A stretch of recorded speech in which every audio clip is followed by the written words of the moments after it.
Success is not given, it is not inherited, it is not granted by accident or by the sympathy of the world. Success is constructed brick by brick, law by law, thought by thought in the secret chambers of your inner world. There is no man who becomes successful outwardly before first conquering himself inwardly. There is no woman who builds an empire in the world before first building an empire in her own mind. And I say to you now, as plainly and as powerfully as truth permits, if you do not take control of your inner world, the outer world will take control of you. This is the first and final secret of success. All success is internal before it becomes external. And the man who masters his inner world becomes unstoppable in any arena of life. You do not rise because the world gives you permission. You rise because you gave yourself command. You do not become disciplined because it's convenient. You become disciplined because it's necessary, because success demands it. Understand this law.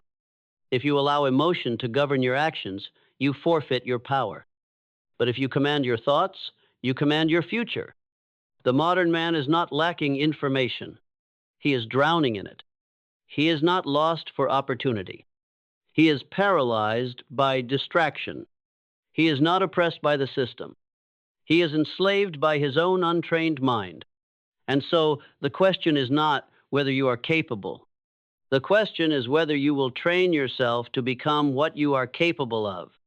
I am not speaking of external training. I am speaking of the rare, sacred training of the mind, the discipline of emotion, the enforcement of thought, the sovereignty of will. Because without mental sovereignty, there is no success, only survival. Let me speak now directly to your mind, not to the surface, but to the depths, to that inner genius that has waited patiently beneath your fears, your delays, your excuses. And I ask you, not rhetorically, but urgently, are you the master of your mind or its servant? Because that question will define your life more than your talents, more than your resources, more than your conditions. The man who is ruled by emotion can be manipulated. The man who is ruled by reaction can be destroyed. The man who is ruled by the past will never shape the future. But the man who rules himself, the man who trains his emotions like a soldier, the man who governs his thinking with law, with order, with discipline, that man becomes inevitable. That man becomes a force. That man becomes success personified. Let us begin then with the first pillar of all success, definiteness of purpose. Until you have defined your purpose with precision, you are a ship without a compass. You are drifting no matter how fast you're moving. You are wasting no matter how hard you're working. You are replaceable no matter how intelligent you appear. Definiteness of purpose is not an idea. It is not a dream. It is not a vague goal. It is a decision so clear, so complete, so absolute that everything in your life must align with it or be eliminated. A man with a definite purpose is not distracted. He is not derailed by opinions. He does not explain himself to the unqualified. He does not change direction because the crowd shifted. Because purpose is not about feeling, it is about finality. And when your purpose becomes final, your excuses become irrelevant. Now consider the cause and effect truth that follows. If you are vague in purpose, you will be vague in action. And vague action builds vague results. But if you are precise in purpose, you become powerful in execution. And precise execution builds legacies. And how is this purpose enforced? By the second pillar, self-discipline. Discipline is the bridge between purpose and reality. It is the daily proof that you are serious. It is the silent sermon you preach to yourself every time you obey the hard path instead of the easy one. Discipline is not punishment. It is a declaration of identity. It says, I am no longer who I used to be, and I will no longer tolerate the behaviors that kept me there. Most men want change. Few want discipline, and that is why most men stay the same. But the successful man, he knows. Discipline is the price of freedom. Discipline is the currency of power. Discipline is the signature of those who cannot be ignored. Let me speak plainly.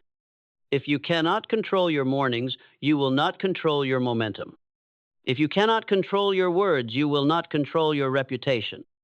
If you cannot control your emotions, you will not control your future. Discipline begins not when you feel ready, but when you realize that your feelings are no longer trustworthy, because your feelings want comfort. Your purpose wants greatness, and the two are not friends. The third success mindset secret is one that most men mock until they see it work. Autosuggestion. What you say to yourself in private becomes the script your subconscious memorizes. And what your subconscious memorizes, you act on without question. Your thoughts are not random, they are repeated. Your behaviors are not accidental, they are automated. And your destiny is not mysterious, it is programmed by your inner dialogue. Every time you say, I can't focus, you are programming your mind to obey distraction. Every time you say, I'm not good under pressure, you are licensing your nervous system to collapse. Every time you say, I always procrastinate, you are signing a contract with your lower self. But you can change it, and you must. If you want to master your mind, you must become the author of your inner narrative. Say, I respond, I do not react. I execute, I do not hesitate. I am calm under fire. I walk in clarity, not confusion. I train, I do not explain. I speak to myself like a commander, not a critic. I obey my vision, not my emotion. Repeat it. Reinforce it. Because repetition creates reality, and your reality will never outgrow the dominant thoughts you've planted. That brings us to the fourth and most misunderstood law: mastery over emotion. You cannot become great if you are still addicted to how things feel. You cannot lead if your mood is still the king of your decision-making. You cannot dominate if your emotional state still negotiates your actions. You must understand, emotion is not the enemy, but it must never be the emperor. Emotion is a message, not a mandate. It is feedback, not instruction. And the man who shines brightest is the man who can feel everything but still obey principle over impulse. Because mastery is not the absence of emotion. It is the ability to move through emotion without surrendering to it. If you wish to be powerful, you must learn to pause. To pause before the outburst. To pause before the reaction. To pause before the weakness pretends to be wisdom. And in that pause, you remember, I am not here to be ruled. I am here to rule myself. The next unshakable pillar of success is one that separates thinkers from followers, leaders from drifters, creators from consumers. It is the quiet power behind every enduring empire. Accurate thinking. You may have heard the phrase, knowledge is power. I tell you this now, that is incomplete. Knowledge is only potential power. It becomes real power only when it is organized, focused, and applied through accurate thinking. Accurate thinking is the disciplined ability to separate fact from fiction, truth from opinion, signal from noise. And I say to you with the force of experience, until you learn to think accurately, your life will be governed by false conclusions, conclusions that were never yours to begin with. The average man does not think. He reacts. He remembers. He repeats what he has heard. But true thinking is an act of rebellion against mediocrity. It is the deliberate choice to hold every idea, every fear, every story up to the light of reason and say, does this serve me or does it enslave me? The man who thinks accurately does not gossip. He does not assume. He does not act from emotion. He does not chase trends. He does not echo the crowd. He asks, what do I know? How do I know it? Is it grounded in fact or just convenient belief? Is this fear real or is it residue from someone else's failure? Most people have inherited their fears. They wear limitations like family heirlooms. They worship the opinions of those who have never built anything. But you must be different. You must become a surgeon of thought, cutting away every distortion until only precision remains. Because inaccurate thinking breeds emotional chaos. And emotional chaos is the enemy of all achievement. I say this to you now. Write it on the walls of your consciousness.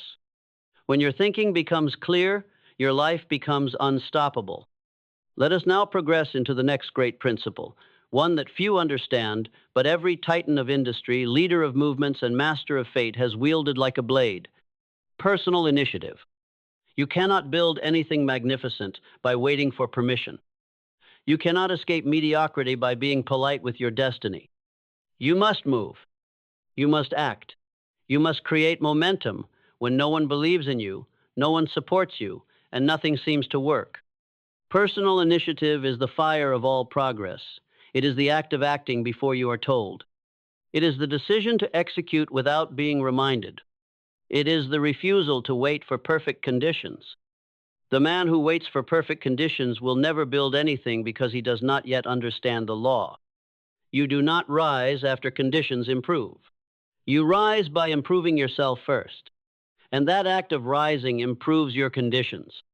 Personal initiative is doing what must be done, whether anyone watches or not. It is training when your motivation is dead. It is rising when your plan has failed. It is speaking when silence would be safer. It is refusing to delay when you could rationalize the delay. Because the man who moves on command is a follower, but the man who commands himself becomes a force of nature. Do not mistake stillness for calmness. Most stillness is fear in disguise. Do not mistake silence for thoughtfulness. Most silence is hesitation, camouflaged as humility. You must learn to act not out of pressure, but out of principle. You must become the kind of person whose initiative builds the road ahead where others only see fog. Let the timid wait. Let the emotional delay. Let the critics speak. You act. And when you do, you begin to unlock a universal law few have the discipline to use. The law of mental neutrality. This law is the secret key to inner power, and it begins with one truth. He who reacts forfeits power. He who remains neutral selects his response from principle. Mental neutrality does not mean apathy. It means command. It means the ability to step back from the noise, to enter into internal silence, and to choose your response based on what serves your long-term mission, not your short-term emotion. Let me tell you plainly, the man who is emotionally reactive will always be easy to control. He will fall for traps. He will be manipulated by praise. He will lash out when baited. He will burn bridges that took decades to build. Why? Because he never learned to pause. He never learned to detach from the first emotion and wait for the second thought. Mental neutrality is the calm of the master. It is the pause before reply. It is the breath before action. It is the strategy that says, I see the bait and I refuse to bite. When a man learns this law, he becomes unshakable. Not because he suppresses emotion, but because he has trained it. He no longer obeys the noise within. He oversees it like a general overseeing a battlefield. He surveys, he waits, and when he moves, it is always with precision. Now, I say to you, learn this law, train it daily. Pause before speaking. Breathe before deciding. Stand still before reacting. And you will walk through storms that destroy other men. Let us go deeper still, because the final secret is one that lives beneath all the others. The foundation, the root, the command center of mastery. It is not found in books. It is not granted by teachers. It is not inherited from mentors. It is built only by you alone in the sacred silence of self-reflection. It is the principle of thought first. In every area of your life, every habit, every success, every failure, the thought came first. If your habits are weak, it's because your thoughts are undisciplined. If your results are chaotic, it's because your mind is unfocused. If your confidence is unstable, it's because your thoughts have not been trained to obey truth. Nothing in your outer life changes until the thoughts you accept change. You must begin then, not by asking, what do I want to achieve? But first, what must I become in thought, in principle, in belief, in command? You are not here to survive. You are not here to repeat what others do. You are here to master the most powerful tool in existence, your mind. That mastery begins now. You become unstoppable the moment you stop negotiating with your lesser self. You stop reasoning with your laziness. You stop explaining your emotions. You stop making excuses for inconsistency. You stop entertaining distractions that feel good but rob you blind. Understand this. Your mind is a kingdom, but most have allowed it to become a marketplace, a place where any opinion can enter, any emotion can dominate, any fear can bargain for attention, any weakness can speak as if it were wisdom. But the successful man does not tolerate anarchy in the kingdom of thought. He establishes law. He sets order. He installs guards at the gate of his attention. He decides what enters and what must be thrown out. He examines every thought and says, does this serve the vision or sabotage it? Does this belief make me stronger or softer? Is this emotion a teacher or a trickster? Is this voice in my mind my own, or have I inherited the cowardice of the world around me? Most men live as mirrors, reflecting what is popular, emotional, or loud. But the man who leads himself becomes a lamp, a source of power, not a reflection of noise.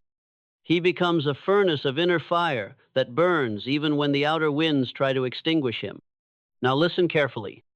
Every man is offered the crown of self-leadership, but few accept it because it comes with responsibility, not comfort.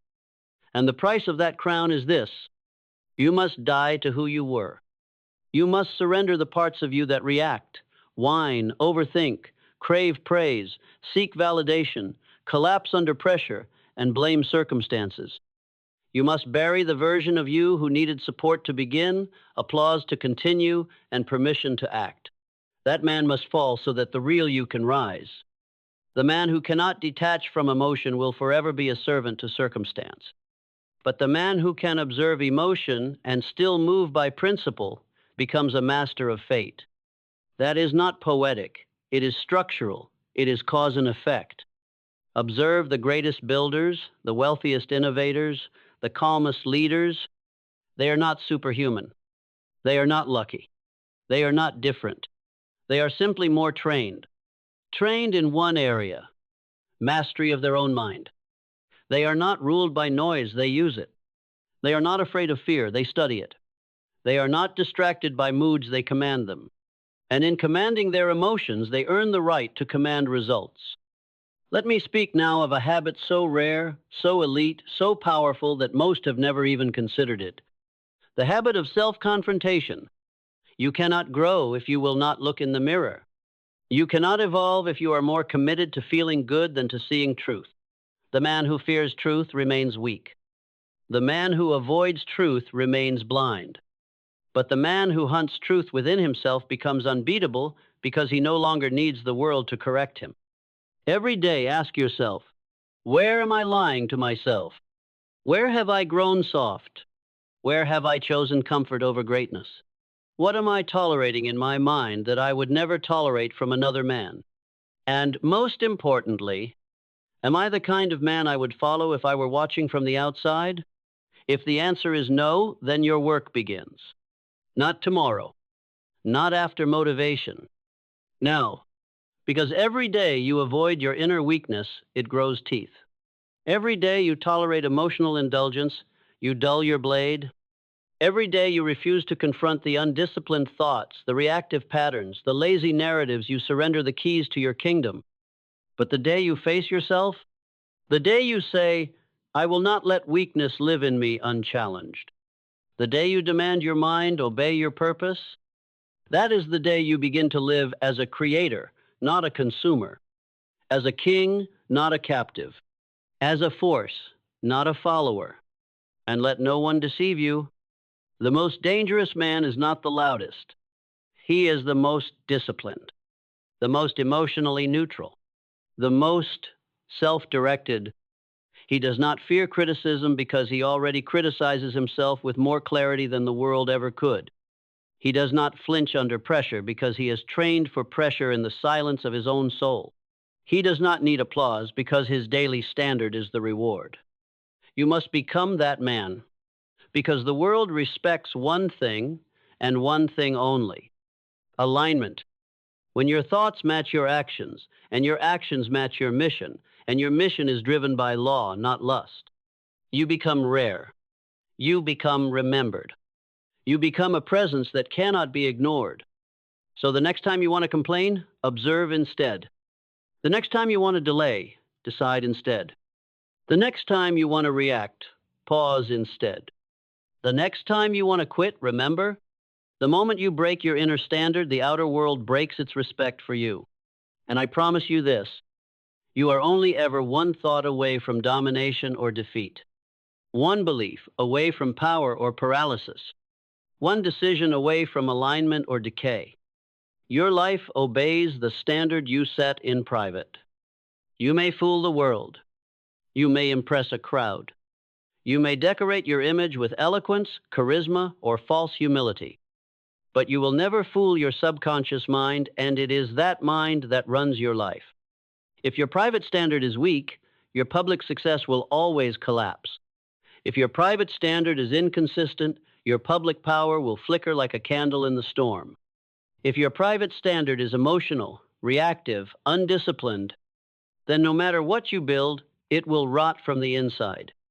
But if your private standard is iron, if your thoughts are governed by law, if your decisions are filtered through purpose, not emotion, then I promise you, you will become what this world rarely sees, a mind no longer at war with itself. Do you want to know why most men never rise? It is not because they lack intelligence. It is not because they lack opportunity. It is not because of the economy, their past, or their critics. It is because they are still addicted to permission. They are still waiting for the world to believe in them before they believe in themselves. Still waiting for support before they execute. Still waiting for praise before they persist. But understand this, and understand it well. The world does not crown kings. The world obeys the man who has already crowned himself. And how does a man do that? He trains when there is no applause. He speaks truth when lies are popular. He builds when no one is watching. He endures when his emotions beg him to escape. He corrects himself before life needs to. He rules his own mind before he ever seeks to influence another. Because he knows the law, you cannot lead others until you have first conquered yourself. You cannot build outer freedom until you have mastered inner discipline. You cannot earn respect until you walk as one who respects his own thoughts. And now, I say this to you not as advice, but as an unbreakable verdict. If you are waiting for clarity before you begin, you are already behind. If you are waiting for motivation before you act, you are still a servant. If you are waiting for emotions to feel perfect before you move, you are still a child in the psychology of success. But if you will rise now, in the midst of uncertainty, in the heat of pressure, in the silence of discipline, then everything you want will begin to bow to the power of your inner authority, because you are no longer negotiating, no longer reacting, no longer explaining, no longer aligning with weakness. You are becoming the standard. And that, my friend, is the rarest form of power on this planet. The man who no longer needs permission, the man who leads his thoughts like an army, the man who lives by principle and lets the results fall where they may. He does not chase success. Success is pulled to him by the magnetic force of his unshakable self-command. You ask, what separates the few who rise from the many who sink? It is not luck. It is not timing. It is not brilliance. It is this. The successful man made a decision, and he never broke it. The unsuccessful man made excuses, and he never stopped making them. That is all. So I leave you now with this fire. Decide. Declare war on your lesser self. Build standards so high they scare the weak out of your life. Speak to yourself with the voice of a commander. Act as if your future is watching, because it is. The hour is late. The world is noisy. Distraction is abundant. Mediocrity is seducing. But the truth still stands, and it will wait for no one. If you want to win, truly win, then don't beg for motivation. Don't chase after sympathy. Don't wait for applause. Become the kind of man who doesn't need to be reminded. Become the kind of man who trains when it's inconvenient. Become the kind of man who speaks little and builds loudly. Because in the final equation, when your mind is fully trained, when your emotions are fully mastered, when your daily thoughts are no longer passengers but pilots, you will look back and realize you were never held back by anything but your own untrained mind. And now that your mind is trained, now that your standard is non-negotiable, now that your soul has been set on fire by principle, you are no longer an individual. You are a force, and a force cannot be stopped. Now go. Train your mind. Master your emotions. Build your standard. Lead your life. And let no man, no fear, no excuse ever hold the pen to your destiny again. Ever. There is a voice within you that whispers, even now, that you are meant for more than survival. That voice is the voice of your greatness still buried beneath habits, distraction, and the noise of a world that has trained you to think small, move slow, and act poor. But hear me clearly. Success is not born. It is constructed. It is engineered by those who master their emotions, discipline their habits, and seize command of their inner world with the force of will. The difference between the rich and the poor is not merely in wealth, it is in worldview. The rich think differently. They do not think with the emotion of lack. They think with the clarity of structure. They do not move with the chaos of reaction. They move with the command of vision. Let this sink into your bones. You will never rise above the quality of your thoughts. You will never outperform the boundaries of your belief, and you will never rule your life if your emotions rule you. If you wish to become unstoppable, you must begin within. Not with money, not with luck, but with mental discipline, with emotional detachment, with the decision to become the master of the forces that control most men. The world will tempt you with shortcuts. The rich ignore them, the poor chase them. The world will offer you approval. The rich don't need it, the poor crave it. The world will trigger your emotions. The rich remain calm. The poor react. So, I ask you now, not softly, not casually, but as a command to your highest potential. Are you ready to stop thinking like the poor? Are you ready to stop reacting like the weak? Are you ready to live, move, and act like the rich in mind and spirit before the bank ever reflects it? Because until you do, success will remain a stranger. But the moment you truly decide to think big, start small, and act rich in thought, you begin to attract results that no longer flee from you, but move toward you. Let us define the first law: definiteness of purpose. The rich never wander. They walk as if pulled by destiny. And indeed, they are, for destiny is merely purpose multiplied by persistence. Poor minds drift, rich minds decide. To think big is not to dream of fantasies. It is to choose a clear and compelling destination and to bind your actions, thoughts, and priorities to it as if your life depends on it, because it does. What is your purpose? Not what you wish for, what you are willing to suffer for, what you are willing to wake early for, to be ridiculed for, to be misunderstood for. That is purpose. That is the starting point of the rich. And now the second principle: start small with military precision. Do not be deceived by the illusion of grand gestures. Do not confuse intensity with consistency. The rich know empires are not built by bursts, they are built by brick. You start small, because the small is where character is built. You master your morning, not your year. You master your hour, not your lifetime. You master your thought, not the entire market.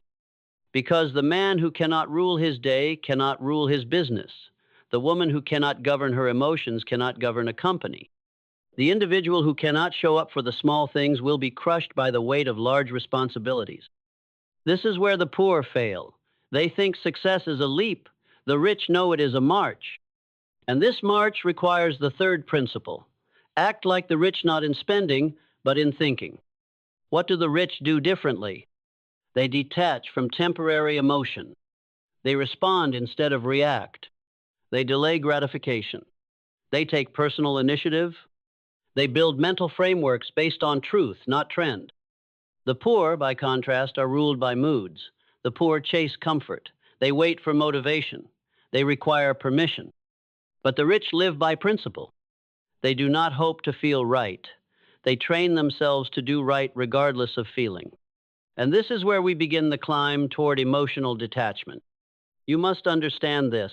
Emotion is energy, but energy without direction is chaos. And most men live in emotional chaos. They are up, they are down, they are consistent for 3 days and then disappear for 3 weeks. They let their mood dictate their calendar and then wonder why their life lacks structure, wealth, or respect. But emotional detachment is the superpower of the successful. It is the ability to observe without obeying. It is the wisdom to feel anger but not speak from it, to feel fear but not act from it, to feel doubt but not believe it. The rich master their emotions not by suppression but by training. They practice calm, they breathe in conflict, they move when tired, they smile when disrespected, they do what is necessary, not what is comfortable. Let me repeat this law, for it is eternal. If you allow emotions to govern your actions, you forfeit your power. But if you command your thoughts, you command your future. Now we turn to autosuggestion, the method by which the mind is programmed. Understand, you are not your thoughts. You are the one who trains your thoughts. And if you do not train them with suggestion, they will be trained by society. Every day, you are telling yourself who you are, whether you mean to or not. Every delay says, I am not ready. Every distraction says, I cannot focus. Every time you break a promise to yourself, you reinforce the belief that you are not to be trusted. But every act of follow-through says, I am consistent. Every focused hour says, I am powerful. Every refusal to quit says, I am inevitable. You must repeat these truths until your mind accepts them as law. I am calm, regardless of pressure. I am focused, regardless of chaos. I act with precision, not emotion. I do not chase, I attract through consistency. Autosuggestion is how the rich think rich before they ever become rich. They install the belief until it becomes identity, and identity drives action, and action, repeated, becomes results. You must now become a sculptor of thought. You must chisel away every lie society taught you. You must remove the belief that you are not enough. You must erase the mental poverty of your upbringing. And you must replace it with the disciplined repetition of truth. The truth that says, you are capable, but undisciplined. And discipline is within your reach. You begin with thought. You continue with action. You repeat with clarity. And you arrive at destiny. But do not expect this to be easy. Nothing great was ever built in ease. You will have to resist your lower self. You will have to confront laziness, emotion, delay, confusion. You will have to walk when others rest. Speak with clarity when others argue. Stay in motion when others wait for motivation. But this is the price of greatness, and you are not here for comfort. You are here to build an inner world so solid that no economy, no rejection, no failure can move you. Because when you master the inner, the outer bends in response. And this is the next law, accurate thinking. Rich minds think in terms of effectiveness. Poor minds think in terms of emotion. The poor ask, do I feel like it? The rich ask, will it move me closer to the goal? The poor want to be entertained. The rich want to be transformed. The poor are afraid to offend. The rich are afraid to betray their calling. To become a master of accurate thinking is to examine each thought and ask, is this true or is this just a feeling? Is this based on principle or based on programming? Will this idea serve my long-term future or satisfy my short-term ego? The man who asks these questions is the man who becomes immune to manipulation, propaganda, groupthink, emotional storms, and inner weakness. He becomes sovereign. He becomes dangerous. And the world does not know what to do with a man who cannot be controlled by emotion. This is the final gate you must pass through. To build a mind so disciplined, so neutral, so precise, that you become a force of stillness in a world of noise. And that is where we will go next. The weak act from emotion. The average act from opinion. The rich act from principle. Mental neutrality is the power to observe without reacting. To step back from the chaos of others and say, what is real, what is right, what is required? The poor speak before thinking. The rich think deeply and speak with precision. The poor respond to offense with outrage. The rich respond to offense with silence or strategy. Mental neutrality is not taught in schools, but it is the rarest form of maturity, and it is required if you wish to lead, to build, to become more than a slave to your environment. The neutral mind is dangerously effective because it is never overwhelmed, it is never impulsive, it is never dragged into conflict it did not initiate. It is always focused on outcome and not ego. Train this daily. Sit in silence. Delay your reaction. Question your instinct. Let the storm pass before you speak. Let the wave crash before you decide. This discipline, once embedded, will become your fortress. Now let us move deeper into the power of calmness. You may think calmness is weakness. That is because you were raised in a culture that values noise over depth. The truly powerful are always calm, not because life is easy, but because they are no longer ruled by inner chaos. Calmness is clarity of aim. Calmness is sureness of step. Calmness is confidence without arrogance. The poor scream when threatened. The rich breathe. The poor panic under pressure. The rich tighten their focus. Calmness is the result of disciplined thinking. It is what happens when you no longer require validation, when you no longer flinch from criticism, when your purpose speaks louder than your insecurity, and you develop it the same way you develop wealth, through small, consistent daily acts of control. Control your speech, control your posture, control your breath, control your schedule, control your inputs, what you watch, who you listen to, how long you linger on what does not serve you. Because when you control your inputs, you command your mind. And when you command your mind, you command your life. This leads us to the next sacred principle. Own the rich know instinctively, and the poor never realize. Thought comes first. All wealth, all power, all status, all mastery begins with thought. Not wish, not hope, thought, because thought is the seed of identity. And identity is the foundation of behavior. If you think like a victim, you will act like one. If you think like the masses, you will live like the masses. If you think like the rich with precision, detachment, responsibility, clarity, then your actions will follow in kind. So the first discipline is to think on purpose. Reject wandering thoughts, reject shallow opinions, reject unfiltered emotion. Instead, choose the thoughts you dwell on. Install the beliefs you wish to live by. Repeat the truths that sculpt your character. And understand this, the world you live in today is the reflection of thoughts you believed in yesterday. So if you wish to change your outer world, you must first declare war on every useless, weak, disempowering thought that enters your mind. You must become ruthless with yourself, because poverty begins in permission, and wealth begins in command. You must command your thinking as a general commands an army. No confusion, no compromise, no laziness, only direction. And that direction must be forged by your definiteness of purpose. For without purpose, you cannot build discipline. Without discipline, you cannot build structure. Without structure, you cannot build consistency. And without consistency, you cannot build legacy. Now let us look at this word legacy. It is not fame, it is not fortune, it is the invisible structure of who you became, which echoes in the world long after you are gone. And if you build your life from emotion, your legacy will vanish like smoke. But if you build your life from principle, your legacy will endure like stone. And what are the principles of the rich? Initiative over excuse, discipline over emotion, focus over noise, truth over opinion, vision over validation. They do not live by accident, they live by law. They understand cause and effect. They know, if I train the mind, the world bends to match it.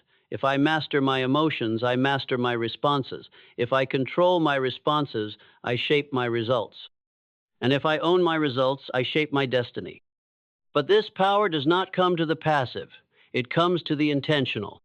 So, I now give you a challenge not to inspire you, but to summon you. Decide today that you will no longer think like the poor. You will no longer react like the untrained.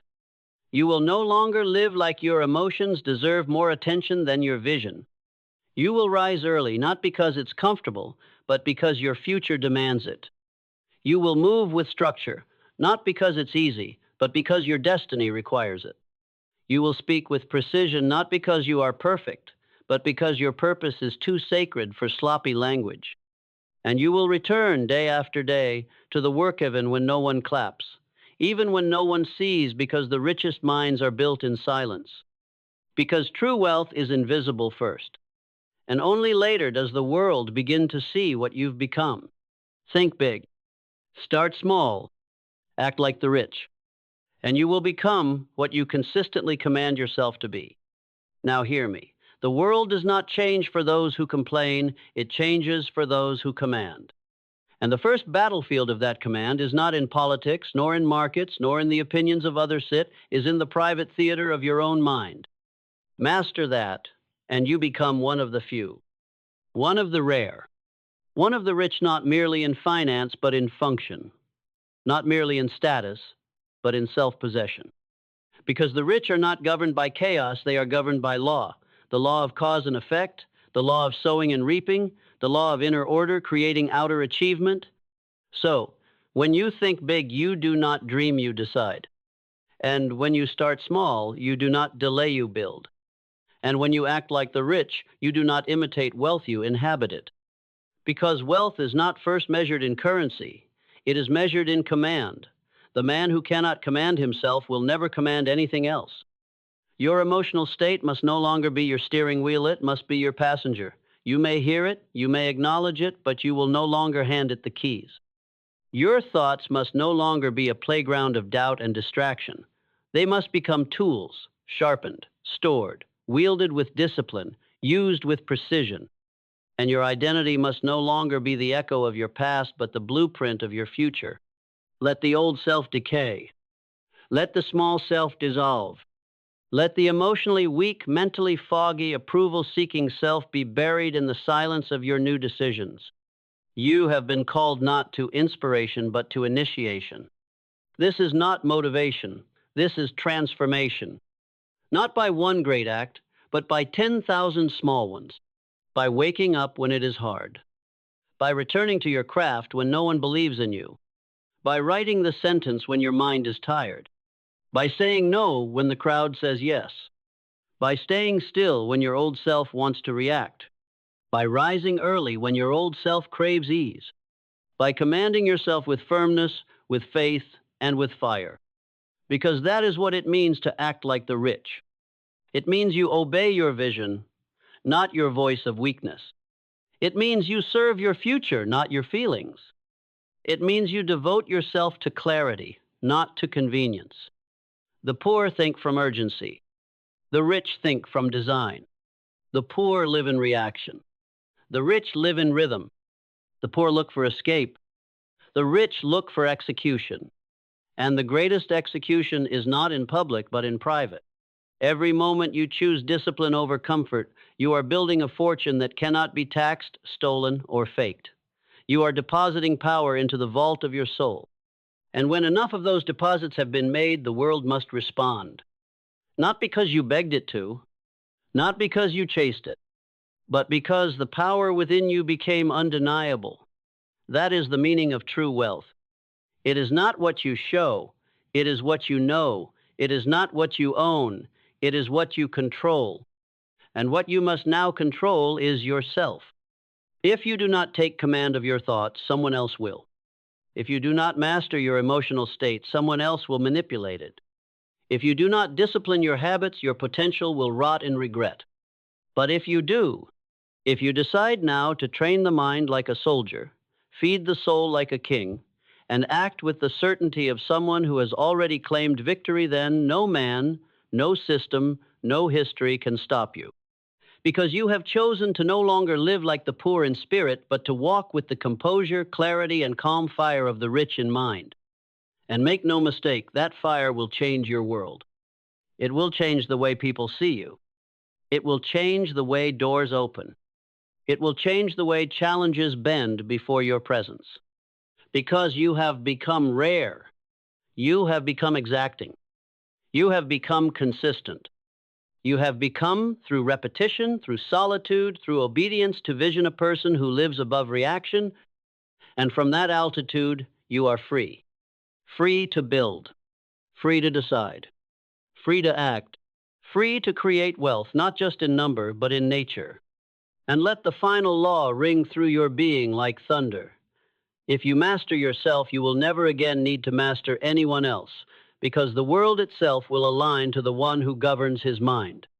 So now, stand, command, breathe with purpose, speak with weight, move with structure.